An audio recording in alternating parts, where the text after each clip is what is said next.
दोस्तों, हमने आपको पहले ही बता दिया था कि राहुल कसवा की टिकट कटना तय है। हमने आपको 20 दिन पहले ही बता दिया था कि अगर राहुल कसवा को टिकट चाहिए, चुनाव लड़ना है, तो राजेंद्र राठौड़ से समझौता करना पड़ेगा।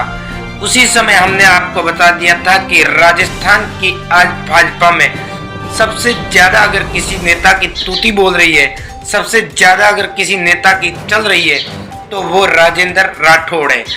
पूरी भाजपा की बात करें दोस्तों, वो न मुख्यमंत्री है, न विधायक है, न किसी संगठन में बड़े पद पर है, पर अगर राजस्थान के टॉप 5 बीजेपी नेताओं की बात होगी तो राजेंद्र राठौड़ का नंबर पहला या दूसरा आएगा।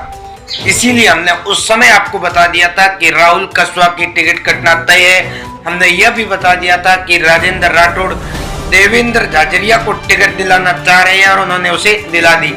पहली ही सूची में पार्टी ने राहुल कसवा का टिकट काट दिया, यानी पार्टी ने एक संकेत यह भी दे दिया कि भीतरगात हो, गद्दारी हो और पार्टी के साथ किसी भी तरह की गद्दारी बर्दाश्त नहीं की जाएगी, अनुशासनहीनता बर्दाश्त नहीं की जाएगी।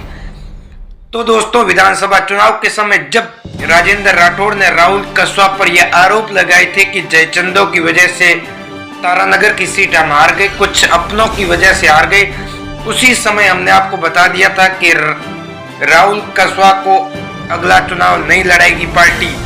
पर कयास यह भी है कि राहुल कसवा अभी तक शांत है, वो कुछ निर्णय करेंगे, हो सकता है वो कांग्रेस के संपर्क में चले जाएं, कांग्रेस से चुनाव लड़े।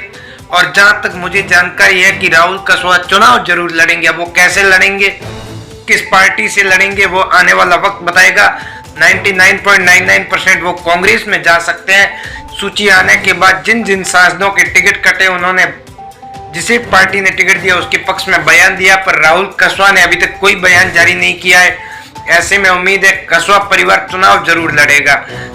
कसवा परिवार हो सकता है कांग्रेस में चला जाए और कांग्रेस से चुनाव लड़े और कड़ी टक्कर दे, क्योंकि जिस तरह के ये हवाएं फैलाते रहे ये नरेंद्र बुढ़ानिया, जो कि तारानगर से विधायक है, उनके माध्यम से कि राजेंद्र राठौड़ किसान कौम का अपमान कर रहे हैं, ये एक सोची समझी रणनीति के तहत सब कुछ हो रहा है। यानी ऐसे में नरेंद्र बुढ़ानिया चाह रहे हैं कि चूरू से कांग्रेस प्रत्याशी अगले चुनाव में राहुल कसवा हो, राहुल कसवा ही ये सब रणनीतिक खेल खेल रहे हैं, ताकि किसान कौम में ये मैसेज जाए कि राजेंद्र राठौड़ सामंती सोच रखते हैं और ये सामंती सोच रखने वाला इंसान चूरू चला रहा है, पूरा राजस्थान चला रहा है। उन्होंने यहाँ तक कहा नरेंद्र बुढ़ानिया ने कि मेरा घर खाली कराने की रणनीति चल रही है, जो भी चूरू में ट्रांसफर हो रहे हैं उन सब पर राजेंद्र राठौड़ का साइन जरूरी है।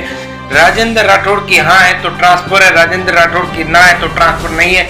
जिसका राजेंद्र राठौड़ ने बोल दिया ट्रांसफर करो, उन सब का ट्रांसफर क्या रहा है।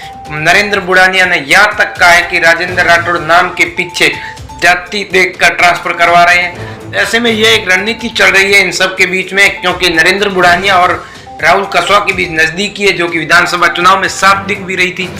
एक ऑडियो भी वायरल हुआ था राम सिंह कसवा का या कसवा परिवार के किसी सदस्य का था, जिसमें राठौड़ को हराने की बात चल रही थी। इसी ऑडियो के आधार पर ही राजेंद्र राठौड़ ने पार्टी आलाकमान को यह सब अवगत कराया था कि ये देखिए, ये सबूत के तौर पर उन्होंने वो ऑडियो ही दिया था पार्टी को।